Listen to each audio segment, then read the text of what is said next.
नमस्कार दोस्तों, मैं Ashwini Kumar Sharma corruption free organization के यूट्यूब चैनल में आप सब लोगों का स्वागत करता हूं। आपको जैसा याद होगा, हमारा जो चैनल है वो केवल और केवल सिर्फ भ्रष्टाचार के खिलाफ आवाज़ उठाता है। लेकिन आज मैं आपको एक अपने जीवन का एक एक्सपीरियंस बताता हूं। मैं दिल्ली से मनाली आया और मनाली से ले आया। अब दिल्ली से मनाली आते हुए तो कोई प्रॉब्लम नहीं हुई, लेकिन जब हम मनाली से लेह की तरफ जाते हैं तो कुछ शहर तो नहीं कहूँगा, एक छोटे छोटे कस्बे पड़ते हैं। करीबन जब हम मनाली से अप्रोक्स 30 या 40 किलोमीटर गए होंगे, होता क्या है कि हमारे को ऑक्सीजन की प्रॉब्लम होनी चालू हो जाती है। और शुरू में तो ऐसा महसूस नहीं होता, लेकिन धीरे धीरे आगे जब जाते हैं तो ऑक्सीजन आपको इस कदर कम होने लग जाती है कि आपकी बॉडी आपके वश में नहीं रहती है। तो ये एक्सपीरियंस जो मैं आपको बता रहा हूँ, मुझे याद आ रहा है कि जब कोरोना काल में लोगों को ऑक्सीजन की कमी होती थी, उन लोगों को क्या महसूस होता था, ये कल मुझे पता चला। और मेरे साथ में एक मेरे मित्र भी आए हुए हैं, ये हैं श्री बाबूलाल जी। तो बाबूलाल जी, आप अपना एक्सपीरियंस बताएंगे, आपको कैसा रहा? देखो जी, नई ज़िंदगी मिली है।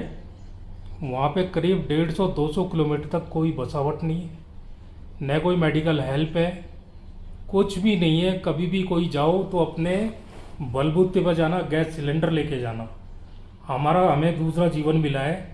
कैसे हम यहाँ तक पहुँचे हैं, ये भगवान ही मालिक है। 17,200 फीट पर करीब 150 से 200 किलोमीटर के रास्ते में हमें कोई हेल्प नहीं मिली, कुछ भी। मैं आपको ये बताना चाहूँगा कि अगर मान लीजिए आपकी गाड़ी रास्ते में कहीं ख़राब हो जाती है, तो उसके लिए आपको ना लेबर, अगर आपकी मान लीजिए गाड़ी पंचर भी हो जाती है तो उसके लिए भी आपको वहाँ शायद कुछ नहीं मिलेगा। और एक सबसे बड़ी समस्या ये है कि जब आप उस तरफ से निकलते हैं तो आपका वहाँ मोबाइल नेटवर्क बिल्कुल नहीं काम करेगा। तो कहने का मतलब ये है कि अगर आप वहाँ जा रहे हैं तो, क्योंकि जो कल मुझे महसूस हुआ है, मुझे महसूस ये हुआ है कि शायद ऐसा मैं मानता हूँ कि मेरे को एक दूसरा जीवन मिला है। कल शाम को 4 बजे से लेकर और अप्रोक्स रात को 9 बजे तक हमारी हालत ऐसी थी कि हमसे चला नहीं जा रहा था और हमको सांस लेने में इतनी दिक्कत थी। ये तो कुछ समझ लीजिए कि कुछ लोग हमें मिल गए और जो हमको वहाँ तक एक कैंप तक ले गए। उस कैंप में एक मेडिकल फैसिलिटी थी, वहाँ पे एक लेडी डॉक्टर थी और उस लेडी डॉक्टर ने मुझे बताया कि वो उसकी जो ड्यूटी है वो 20 दिन वहाँ रहती है। 20 दिन से पहले वो जा नहीं सकती है और मेडिकल फैसिलिटी के नाम पर सिर्फ आपको वहाँ पे एक गैस सिलेंडर मिलेगा, ऑक्सीजन सिलेंडर मिलेगा और या छोटी मोटी दवाइयाँ मिलेंगी। अगर मान लीजिए आपको कोई क्रिटिकल बीमारी हो जाती है तो उस डॉक्टर की इतनी बुरी परेशानी ये है कि वो फ़ोन तक भी नहीं कर सकती है। तो आप सोचिए कि जहाँ आपको फ़ोन नहीं हो सकता, कल रात को मेरी पोजीशन ये थी कि मैंने उस मैडम से कहा कि मैडम, मुझे कोई अगर आप सिलेंडर प्रोवाइड करा देंगी, तो वो लेडी अच्छी डॉक्टर थी, उन्होंने कहा कि नहीं, हम आपको सिलेंडर प्रोवाइड करा देंगे, लेकिन आपको वो सिलेंडर हमारे को ले से यहाँ वापस भिजवाना पड़ेगा। और ले वहाँ से 150 किलोमीटर, और ले वहाँ से अप्रोक्स 150 किलोमीटर है।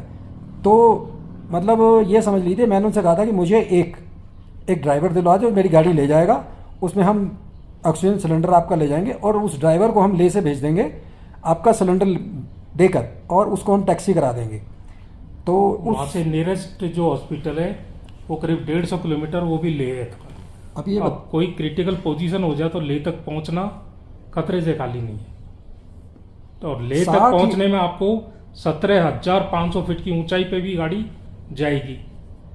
तब जिसके ऑक्सीजन की ऑलरेडी कमी है तो वो 17,500 फीट पे कैसा फील करेगा। तो मैं आपसे कहना चाहूँगा कि अगर आप ले से मनाली से ले आ रहे हैं तो इन चीज़ों का ध्यान रखिए कि आपको वहाँ पे ऑक्सीजन की प्रॉब्लम बहुत होगी और ना वहाँ पे कोई रोड ज़्यादा अच्छे हैं। कुछ जगहों में तो रोड ठीक हैं, लेकिन कुछ जगहों पे रोड ऐसे हैं कि भगवान ही मालिक है।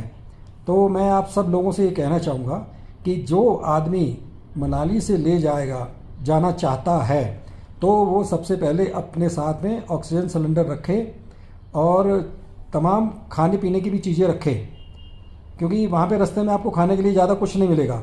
वहाँ ढाबे वगैरह ऐसा कुछ नहीं है। और बस यही कहना चाहूँगा आपसे।